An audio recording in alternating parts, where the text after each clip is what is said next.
Hello, in today's oh, no, sorry, this is not quite an Archaeoscoop. This is sort of Archaeoscoop-ish because of the ongoing problems with my phone. The new but unfortunately flawed object which I use to record and edit and publish Archaeoscoops in order to make the file nice and small so it publishes quickly. Sadly, the problems with that are ongoing, and Apple are rather dragging their heels. But anyway, it's been a wee while since the last Archaeoscoop, and I figured that I'd make today's Archaeoscoop-ish video because we have been sent some lovely photos from an excavation in London. So I thought I'd highlight this particular news story, and also, as ever, put in news stories from the past few days, if not the past week, in the information below, so you can peruse those at your leisure. But this news story, actually, it's very interesting, actually. Crossrail archaeologists, archaeologists working for Crossrail, have uncovered a 9,000-year-old settlement in the southeast of London. Now, this Mesolithic settlement is already turning heads and raising eyebrows because it seems like it's a very important find. As Jay Carver said, an archaeologist involved, this is a unique and exciting find that reveals evidence of humans returning to England, and in particular the Thames Valley, after the long hiatus during the Ice Age.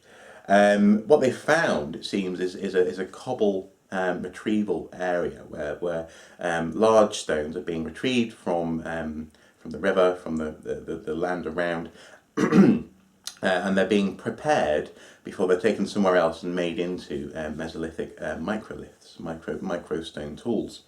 So it's actually a very important element of this process, and it's almost hinting at a quasi-industrial scale. So it seems that this was a uniquely good place, or almost uniquely good place, to find these stones. So it's a very lucky, but also a very interesting find that they've come down on. And as ever, when you dig in London, you don't just find one period. So they've actually come across a coin from the 16th century, a gold coin. What it's doing in southeast London, people aren't quite sure. Looks like it was a pendant of some sort, but that some more research is probably going to be needed on that. And also the remains of Bedlam burial ground, and also elements of Roman London. What is being described as an exceptionally well-made Roman road has been uncovered. As I say, it's one of the most amazing things about digging in London is you probably almost always going to find more than one period of history represented. Now, archaeologists are hoping that in the coming months, and indeed next year, when they remove the estimated 3,000 skeletons from the burial ground, they'll also uncover more of the Roman road, this exceptionally well-made Roman road, and start to understand a bit more about that part of that section, rather, of London, how it fits into the rest of Roman London. So it's very exciting. And also as well, one final thing as well is that they've also found one of the UK's richest deposits of 17th century craft detritus. Local craft manufacturers, they say, appear to have used the burial ground as a fly tipping area. So they found elements including a tortoise shell and also elephant tooth. All of these things were being used to make exotic and expensive goods for wealthy people elsewhere. They've been found in this rubbish dump which was on top of the burial ground. So very interesting site. Now, I did promise you some images, so here we go. Here are some lovely photographs. So first of all, we have some general images here of the excavation at Liverpool Street. This is an evaluation prior to the construction of the Broadgate Ticket Hall. That human remains have been found really highlights the importance of these evaluations, particularly in a place like London. So here we have archaeologist Danny Harrison handling a piece of flint found on site.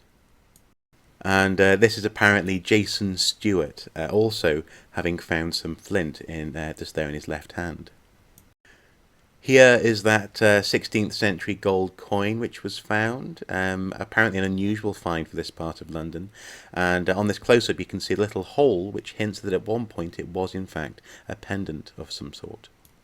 And here is that exceptionally well-made Roman road which they hope to uncover more of in the coming months. This is archaeologist Rob Hartle very competently modelling some Roman horseshoes, actually, which were found associated with this road. And though not uncommon finds, they do nonetheless wonderfully illustrate an aspect of Roman life in London. I very much look forward to hearing what else comes from this very interesting excavation down in London. So there you have it, a really interesting multi-period excavation taking place at the moment in London. I could not but share those images with you, and also that news story with you. So do check out the headline, which is below, and also all the other news stories from the past few days, as ever, in the video information. Yeah. Now, I did have grand plans for the end of this week. Had a video planned where I was going to be examining why 24 hours in a day and why 60 minutes in an hour. I've received several questions along those lines following my videos about days of the week and months of the year, why we call them what we do. This week has sort of overtaken me and Mrs. Soup, I have to say. We've been rushed off our feet, helping various people with various things. I won't go into that. But also as well, for example, cat sitting. Yesterday I was cat sitting and helping someone get their locks changed who's currently in hospital. So yeah, it's been a busy, tiring week. I feel very tired. So what I'm going to do is work on that video, or rather continue to work on that video, and hopefully publish it sometime next week. But what's really interesting actually is that out of that research has come another video idea, which will be coming very soon as well, and that is the history of timekeeping itself. Lots of people assume that time and needing to keep track of time is a very modern thing, but actually keeping track of time is very old. So yeah, that's a whole new other video which came out of researching for this 60 minutes and 24 hours video. Yeah. Anyway, as you can probably tell by my voice, my voice is very tired as well, so I'm going to go.